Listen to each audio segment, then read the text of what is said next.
할렐루야. 아멘. 할렐루야. 아멘. 여러분, 이란에 마지드 감독이라는 유명한 감독이 있어요. 그 감독이 만든 천국의 아이들이라는 영화가 있습니다.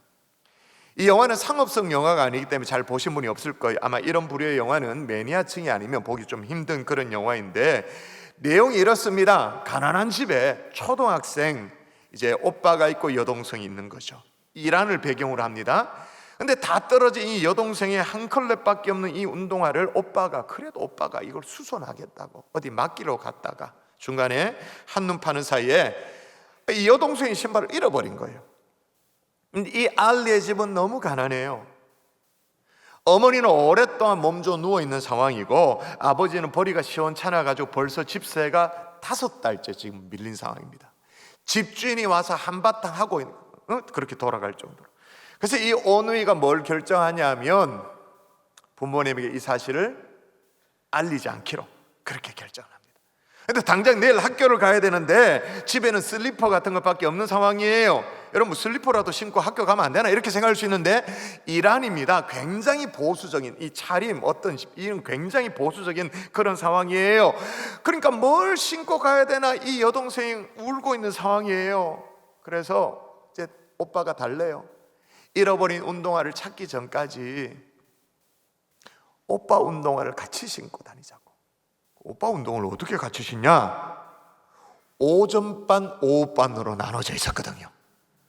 오전반이 여동생이었는데 이 여동생이 오빠의 신발을 신고 운동화를 신고, 그럼 맞기나 합니까? 크지만 사이즈도 크고 하지만 어쨌든 간에 그렇게 신고 갑니다. 그러면 학교가 마치자마자 막 숨이 턱밑같이 차도록 막 달려와가지고 바톤 터치하듯이 신발을 갈아 신고 오빠가 또 막 뛰어서 학교로 가는 거예요.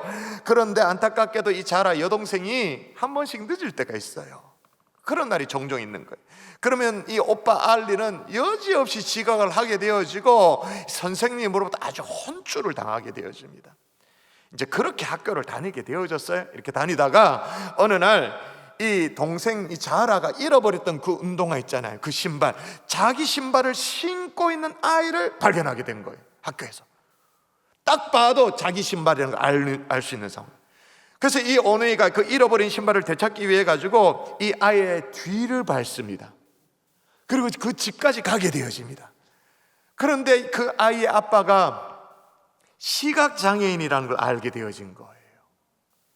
그리고 자기 집도 가난하지만 그 집의 애가 집도 치질이 더 가난하다라는 거 한눈에 봐서 딱 알겠던. 그래서 이 오누이가 어떻게 했을까요? 아무 말을 못하고 그냥 집으로 돌아오는 거예요. 그렇게 시간을 보내다가 어느 날 학교 게시판에 전국 어린이 마라톤 대회 포스터를 보게 되어진 거예요. 게시를 보게 되어진 거예요.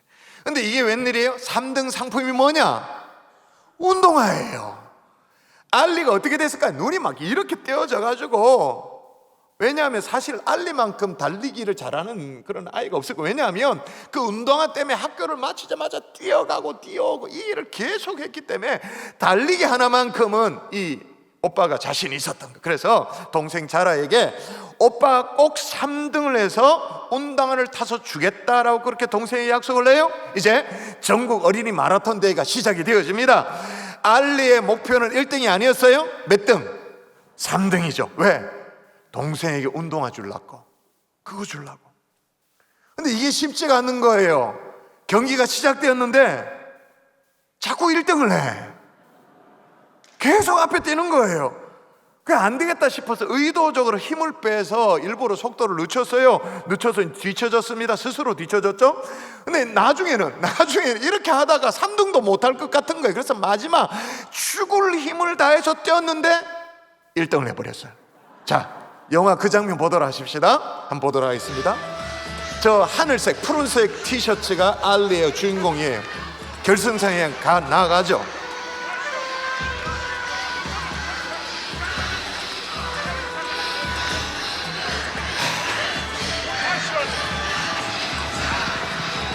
마지막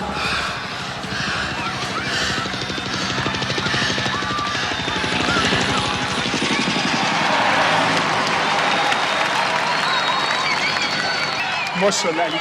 عفوا باریکلا. بابا سوم شدی سوم شدی چون تو اول شدی اول آفرین ماشاءالله علی جون اول شدی تو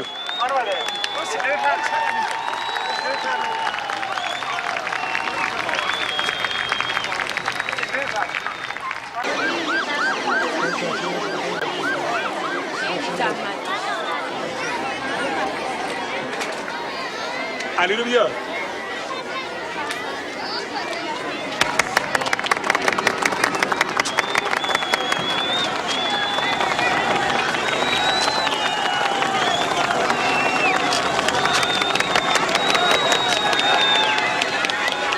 همه اینجا رو نگاه کنن.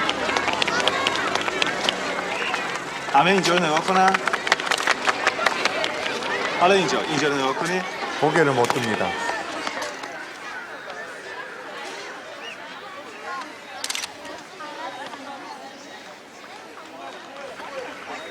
برادرات بفهمه اینور میخوام یه عکس تکی بگیرم. بفهمی خواهش میکنم. بفهم. سرتو بیار بالا قهرمان. بیا بالا.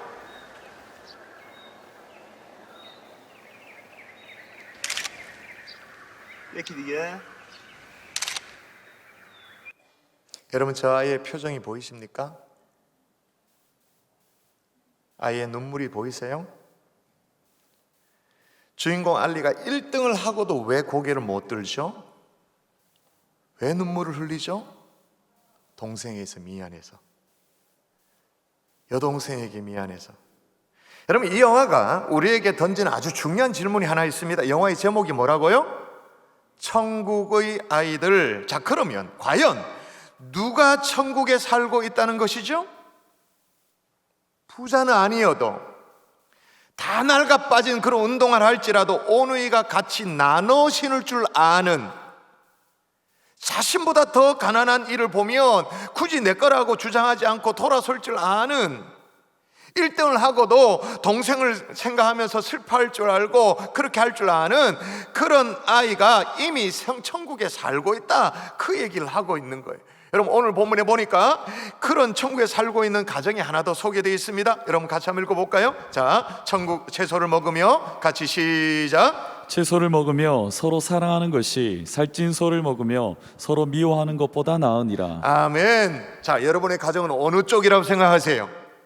채소를 먹더라도 서로 사랑하는 천국이 실현되어지는 쪽이라고 생각하십니까? 아니면 살찐 소를 먹습니다마는 서로 미워하는 쪽입니까? 아니면 살찐 소도 못 먹고 채소도 안 먹는데 그런데 서로 미워하는 지옥에 가까운 쪽이라고 생각되십니까? 여러분 솔직히 저는 여러분 모두가 부자가 되었으면 참 좋겠습니다. 아멘. 아멘 하이소. 이게 무슨 죄입니까? 뭐 우리가 뭐 잘못하는 겁니까? 그죠? 부자가 되어지면 참 좋겠어요. 살찐 소를 먹을 수 있었으면 참 좋겠어요. 근데 만일에 그게 여의치 못하다면 절대로 놓칠 수 없는 게 있어요. 이건 놓치면 안 돼요. 따라하십시다. 물질보다 하나님을 경외해야 한다. 하나님을 경외해야 한다. 아멘이십니까? 아멘. 오늘 학습 세례를 받는 분들 계시고 우리 중고등부 아이들 입교받는 우리 중고등부 아이들도 있는데 오늘 본문이 이렇게 말합니다. 같이 한번 가산이 시작. 가산이 적어도 여호와를 경외하는 것이 크게 부하고 번뇌하는 것보다 나으니라. 아멘. 오늘 본문에 보면 비교 구문이거든요. 뭐뭐보다 뭐뭐라는 그런 식의 비교 구문이에요. 여러분 우리가 물질과, 그러니까 돈과 하나님을 다 붙들면 얼마나 좋겠어요. 근데 분명한 것은 물질보다는 하나님을 놓쳐서는 안 된다 그 말이에요. 왜냐? 그 어떤 것으로도 하나님을 대신해 줄 수 없기 때문에 그런 거예요. 우리가 바라는 물질도 돈도 이 세상의 성공도 출세도 명예도 그 어떤 것도 하나님을 대신할 수가 없어요. 또 우리가 부자가 된들 말이에요. 부자가 된들 솔직히 어느 정도여야 되죠? 어느 정도여야 우리가 만족하죠? 운동화 한 켤레면 됩니까? 마라톤 3등이면 됩니까? 언제나 이게 상대적이에요. 절대적인 기준이 있는 게 아니에요. 제 어린 시절에 말이에요, 저희 집에 칼라 텔레비전이 처음 들어왔던 날을 잊을 수가 없어요. 예전엔 다 흑백 TV였잖아요. 여러분의 집은 다 칼라 있습니까? 여러분, 대한민국 각 가정에 칼라 TV가 보급된 게 1980년대입니다. 그렇게 뭐 오래되지 않았어요. 한 40년밖에 안 됐어요. 우리 집에 참 막 칼라 TV가 들어올 때, 그때 뭐 인치수가 얼마 됐겠나? 한 20 몇 인치 되는 그런 TV였는데, 우와, 온 집이 막 극장인 것 같아. 어디 막 영화관에 들어온 것 같아. 얼마나 신기하든지 막 총천연세계 막 울긋불긋하고, 그 당시에 이덕화 MC하는 그런 뭐 어떤 쇼 프로그램이 있는데, 와, 얼마나 눈이 막 휘황찬란하는지. 지금은 어떻습니까? 지금은 칼라는 뭐 당연하고, 그거는 TV에 스마트 기능이 있어야 되잖아요. 뭐 유튜브 뭐 다 돼야 되잖아요. 거기다 어떻게 됩니까? 인치수도 어떻게 됩니까? 20인치, 이거는 거들떠 보지도 않고 적어도 40도 안 되지, 50인치, 한 60인치 막 그래 돼야 돼요. 그것도 과거에는 TV가 어떻게 됐습니까? 브라운관 방식으로 배가 불룩 튀어나가지고 막 두툼하고 막 이렇잖아요. 자리 차지를 얼만큼 합니까? 요즘은 완전 얍실이야. 요래가 딱 벽에 딱 붙여놓고 막, 와, 제가 무슨 얘기를 하는 거예요? 욕심이 끝이 없다, 그 말인 거예요. 끝이 없는 거죠. 또 하나, 하나님이 혹시 우리를 부자로 이렇게 만들어 주셔서 우리가 부자로 산들 행복한가? 오늘 본문에 보면 이렇게 말합니다. 가산이 적어도 여호와를 경외하는 것이 크게 부하고 번뇌하는 것보다 나으니라. 자, 크게 부하고, 그리고 또 어떻게 된다 말하냐면, 크게 부하고, 이게 연결되는, 크게 부하고 번뇌케 된다. 여러분, 과거 한때 한보그룹이라는 유명한 그룹이 있었어요. 어르신들 웬만하면 다 알 거예요. 우리가 잊을 수가 없습니다. 왜 잊을 수 없냐 하면, 그건 좀 이따 좀 설명하기로 하고, 요즘 뭐 서울의 부동산 시세가 뉴스에 거의 뭐 하루 걸러 일 나오죠. 부동산이 어떻다 이렇게 나옵니다. 언제나 그때 나오는 아파트 이름이 있습니다. 서울시 강남구 대치동에 있는 아파트예요. 뭡니까? 다 알잖아, 엄마 아파트. 우리가 뭐 강남구 대치동에 가보지도 않았는데, 그 살아보지도 않았는데 엄마 아파트 이름을 다 외울 지경이야. 엄마 아파트가 있어요. 그 엄마 아파트에서 뭐가 시작됐을까요? 한보그룹이 시작되었죠. 한보주택이 엄마 아파트를 지었습니다. 이 엄마 아파트의 그 당시에 어마어마한 이 성공 신화, 이걸 베이스로 해가지고 이제 한보그룹이 서게 되어지는데, 한보철강에, 한보정보통신에, 한보관광에, 상하제약까지 무려 계열사가 22개의 계열사를 문어발로 쫙 거니는 세계 14위의 그 당시에 대기업의 반열에 오르게 되어졌어요. 한보그룹이 씨름단도 있었어요. 씨름단. 여러분, 한보그룹이 가지고 있었던 씨름단 이름을 기억하시는 분 있으세요? 씨름단. 멧돼지 씨름단. 웃기죠? 그러면 그 씨름 선수는 뭐란 뜻이지? 멧돼지인가? 멧돼지 씨름단이 있었어요. 하여튼 이 한보그룹의 이 정태수 회장이 지금은 세상을 떠났습니다만, 그렇게 부자였는데도 뭐 그럼 마음 편히 살았나? 여러분 아시는 분 다 아시잖아요. 검찰 조사가 몇 번입니까? 들락날락.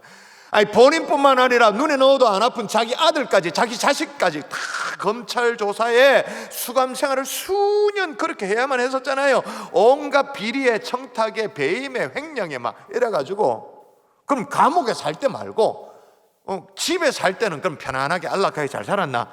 여러분, 대기업 회장쯤 되어지면 의리의리한 저택에 살잖아요. TV에 나오고 드라마에 나온 그런 저택에 살잖아요. 근데 실제로 정태수 회장이 산 곳은 뭐 이렇게 기사 대기실 같은 그런 문간방에 살았대요. 왜 그래 살았냐? 점쟁이가 그렇게 살아라 그래가지고 그렇게 살았대. 원래 이름이 정태수가 아니고 정태준이었는데, 무당이 이름도 바꾸라 그래가지고 정태수로 이름을 바꿨어요. 이거 완전 뭐랄까요? 모태무삭신앙이에요. 모태무삭신앙. 벌벌벌 떨. 그러니까 하나님이 있어야 될 자리에 하나님이 없으니까 이 무당이 막 사로잡고 막 뒤흔드는 거예요. 막 세상에 욕심이 들어와가지고, 욕망이 들어와가지고 막 흔들어 제껴버리는 거예요. 또 무당이 시켜가지고 뭘 사업을 어떻게, 사업 아이템도 무당이 시키는 대로. 그게 뭐라고 말했냐? 무당이 당신은 쇠를 만져야 성공한다 이래가지고는, 그 당시에 한보철강 있었음에도 불구하고 무리하게 투자를 해가지고 당진 제철소 그냥 올인 쏟아 부어가지고는 부도를 맞았잖아요. 하나님이 계셔야 될 자리에 하나님이 없으니까 어떻게 된다고요? 휘둘르면 휘둘린 대로 따라가는 거예요. 악한 것들에 의해. 끌리는 대로 악한 것들에 다 끌려다니는 거예요. 어떻게 해요? 번뇌케 되어지는 거죠. 자, 그러면 그 인생이 명예롭기는 했나? 그렇게 살았다 하더라도 명예로웠나? 아니요. 2007년 9월 10일, 좀 옛날 얘기입니다만은 영국의 파이낸셜 타임즈가 기사를 하나 냈는데, 헤드라인 볼까요? 헤드라인 이거 한국말로 번역한 것만 읽어보면 됩니다. 곤란한 일이 생길 때마다 한국의 재벌 총수들은 휠체어를 탄다. 이 헤드라인이에요. 누구를 두고 얘기했을까요? 정태수 회장. 검찰의 소환을 받을 때 말이에요, 휠체어에, 그 다음에 번거지 모자에 마스크 쓰고 그렇게 포토라인에서는 그렇게 휠체어 패션의 원조가 된 사람이 정태수 회장. 그렇게 쇼를 했습니다마는 징역 15년 선고를 받죠. 감옥살이를 이제 합니다. 한 6년째 했을 때 6년 만에 병보석으로 풀려나요. 풀려나면 뭐합니까? 또 다른 횡령 사건이 있어가지고 또 재판을 받게 돼요. 또 재판을 받던 도중에 완전 연기처럼 사라져 버렸어. 어디 있는지 사라져 버렸어. 재판을 받던 도중에 종적을 감춰버린 거예요. 그 어딘지 모르고 있다가 얼마 전이죠. 2018년도에 저 남미 에콰도르 어느 구석에 거기서 죽었다고. 진짜 죽었는지 잘 몰라. 살아있을 수도 있어. 음모론 이래가지고 막. 자, 그럼 물어보십시다. 그 인생이 명예롭다고 할 수 있나요? 참 행복하게 살았다 그렇게 말할 수 있나요? 여호와 하나님을 경외하지 않는 자에게 오는 이 번뇌가, 이 번뇌케 되어지는 것이 이 한 개인으로 끝나버린 게 아니에요. 어떤 총수 일가, 정태수 회장 그 한 가정, 아버지부터 자식까지 이렇게 감옥살이, 그걸로 끝난 게 아니에요. 앞서 말씀드렸습니다만 우리는 잊을 수가 없어. 한복그룹을 못 잊지. 왜 못 잊느냐? 온 나라를 번뇌케 했어요. 한보가 쓰러짐으로 말미암아 대한민국에 뭐가 왔습니까? 1997년도 IMF 위기. 시발점이 한보그룹이에요. 쓰러지고 연쇄 도산이 나가지고 대기업, 중소기업 완전 다 무너지고 줄도산 나고 얼마나 많은 사람을 완전 벼랑 끝으로 몰아세웠어요. 제가 그때를 잊을 수가 없어. 1997년도에 제가 결혼을 했거든요. 12월 달에. 그 당시에 그래도 97년도 되어지면 결혼식 하면 신혼여행을 조금 이렇게 해외도 나오고 그랬어요. 필리핀도 가고 괌도 가고 그랬는데 해외는 꿈도 못 꾸지. 제주도로 신혼여행도 꿈도 못 꿨지. 그 신혼여행 제가 어디 갔을까요? 설악산에. 그래서 지금도 매일 등반하는 심정으로 지금 살고 있잖아요. 신혼여행을 산에 가다 보니까 매일 등반하는 심정으로 잊을 수가 없어요. 여러분, 하나님 우리에게 물질의 축복을 주시기도 합니다. 주시는데 탈무드에 얘기하고 있는 것처럼 가득 찬 잔을 옮길 만한 떨리지 않는 손을 찾아가지고 그에게 물질을 부어주신다라고 얘기하고 있습니다. 왜냐? 물질보다 하나님 경배가 더 중요하니까. 물질을 맡겨도 하나님을 배신하지 않은 놈, 물질을 맡겨도 하나님 나 몰라라 그렇게 하지 않을 사람, 부모 팔아먹지 않을 사람, 이웃 나 몰라라 하지 않을 사람, 그런 사람을 찾아서 물질의 축복을 주시는 줄 믿습니다. 아멘. 아멘이십니까? 아멘. 그런데 그나마 다행인 거, 참 감사한 것은 오늘 본문에 16절 말미에 이렇게 얘기를 하셨어요. 것보다 나으니라. 그리고 17절 말미에도 똑같이 공통적으로 나오는 단어가 뭐냐? 보다 나으니라. 그러니까 우리 주님이 보다 낫다라고 말씀하셨지 뭐는 필요 없다라고 말하지 않았어요. 우리가 돈 좋아하잖아요. 부자 되고 싶어 하잖아요. 그거 필요 없다라고 말하지 않고 보다 낫다라고 필요하다는 거죠. 경제적인 여유 필요합니다. 아이가 운동화가 없으면 운동화 사줄 수 있는 여유 필요하죠. 여유 필요합니다. 물질 필요합니다. 필요 없다라는 게 오늘 본문이 얘기하는 게 아니에요. 그러나 더 소중한 것이 있다. 그게 뭐냐? 여호와 하나님을 경외하는 믿음이라는 거예요. 같이 한번 시편 37편, 오늘 본문 다른 본문입니다만 읽어볼까요? 의인의 시작. 의인의 적은 소유가 악인의 풍부함보다 낫도다. 할렐루야. 여러분 진짜로 아멘이십니까? 네. 여러분 부자면 참 좋겠습니다만은 물질보다 여호와 하나님을 경외하는 믿음이 뭐 그건 당연하거니와 그건 당연하죠. 또 하나 서로 뭐하며 살아야 되는가 따라하십시다. 물질보다 서로 사랑해야 한다. 서로 사랑해야 한다. 오늘 잠언 15장 17절 또 읽도록 하십시다. 채소를 먹으며 시작. 채소를 먹으며 서로 사랑하는 것이 살찐 소를 먹으며 서로 미워하는 것보다 나으니라. 아멘. 예전 개역 개정판에는 이 채소를 먹으며 이 대목이 여간 채소를 먹으며 서로 사랑하는 것이 살찐 소를 먹으며 서로 미워하는 것보다 나으니라 그렇게 되어 있어서 여간 채소, 그러니까 쉽게 말해서 여간 채소, 매일의 식탁. 그러니까 식탁을 받아들였는데 이게 완전 저 푸른 조언이야. 그래도 괜찮단 말이야. 매일의 일상이 어쩌면 궁색해도 살찐 소를 먹으며 미워하는 것보다 낫다라고 말하고 물질보다 서로 사랑하는 것이다, 그 얘기를 하고 있는 거예요. 여러분, 앞서 제가 영화를 보여드렸는데 천국의 아이들 그 영화에 그 오빠 알리가 말이에요, 원치 않는 1등을 하잖아요. 그 사진을 찍을 때 고개를 못 들어요. 눈망울이 그렁그렁하다 눈물을 또르륵 흘려요. 그래서 이제 경기를 마치고 이제 진짜 숨을 돌리고 집에 와가지고 부르던 발을 이제 닦는 장면이 나와요. 근데 그 장면에 보면 동생과 아까 나누시는 운동화가 나와요. 그 운동화가 어떤 운동화냐, 상품으로 있는 그 3등 시상품 멋들어진 그런 운동화냐? 한번 잘 보세요. 한번 보세요. 보실까요? 집에 왔습니다. 수돗물을 마시고 이제 좀 숨 좀 돌립니다.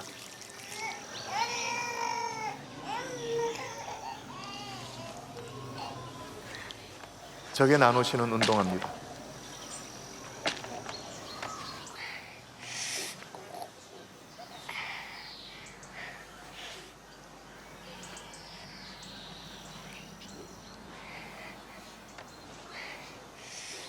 물집이 잡혀서 꽤 벗죠.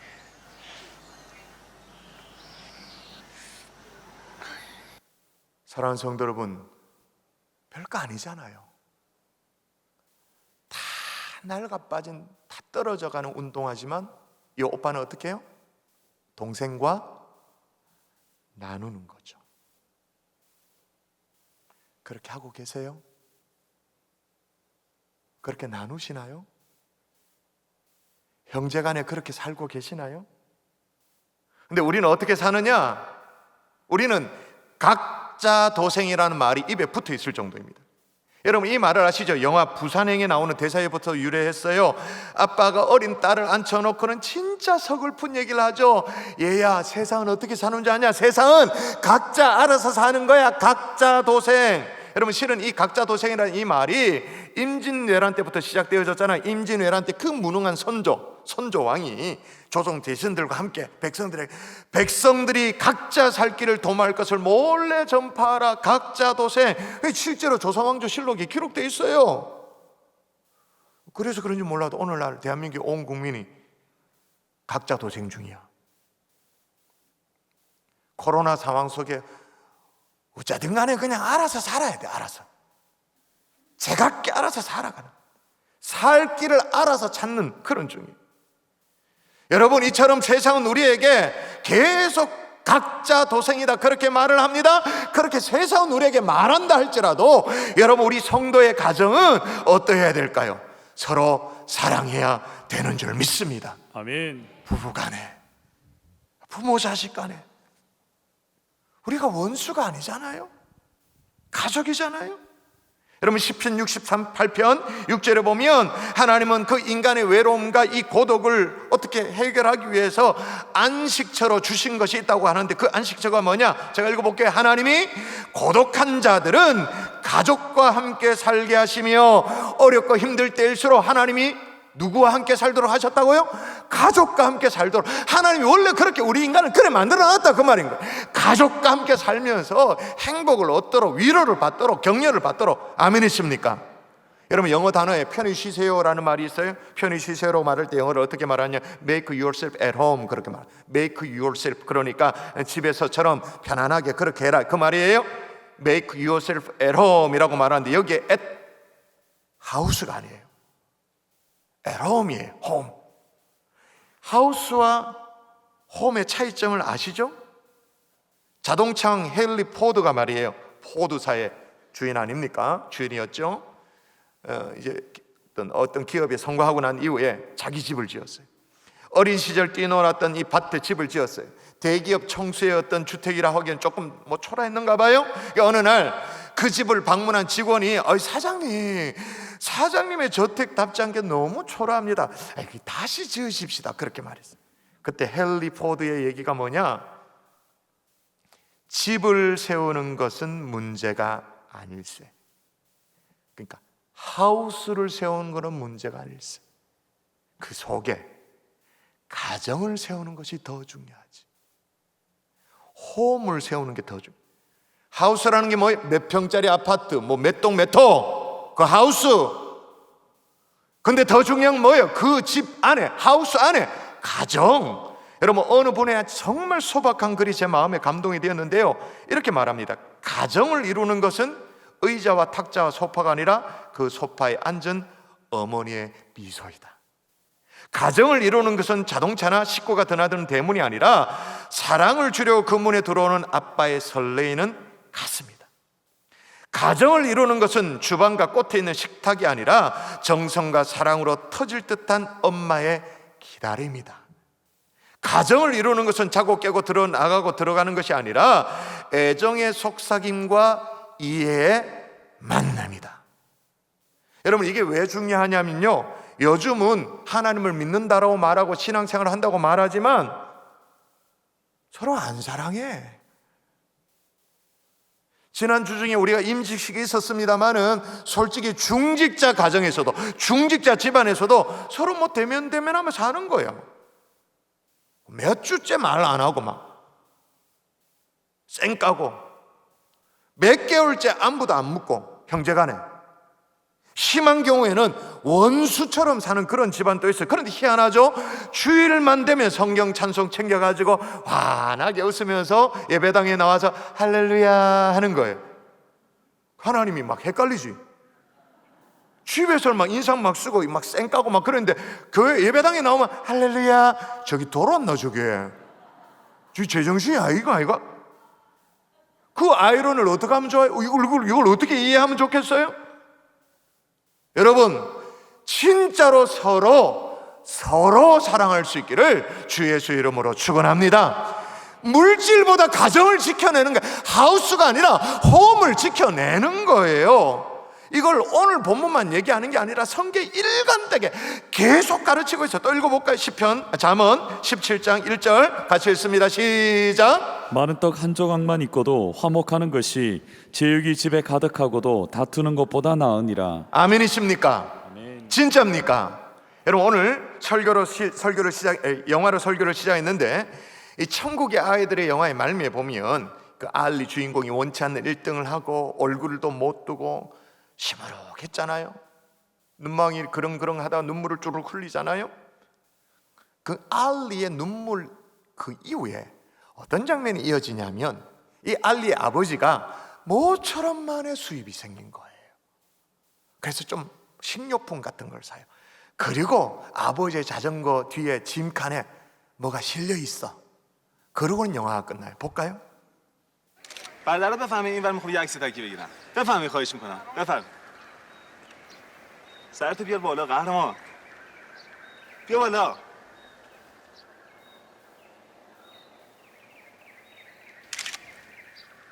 یکی دیگه. 눈물을 흘립니다. 그죠? 아버지가 이제 뭐 가게에 소박하지 뭐 뭔가를 삽니다. 자전차에 뒷짐칸에 실어요. 보입니까? 뭐가 실려 있는지?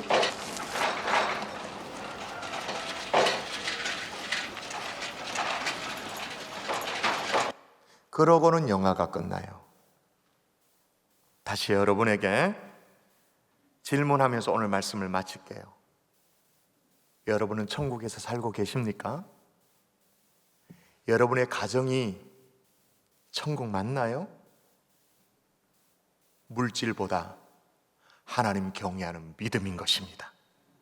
물질보다 서로 사랑하는 것입니다. 아멘.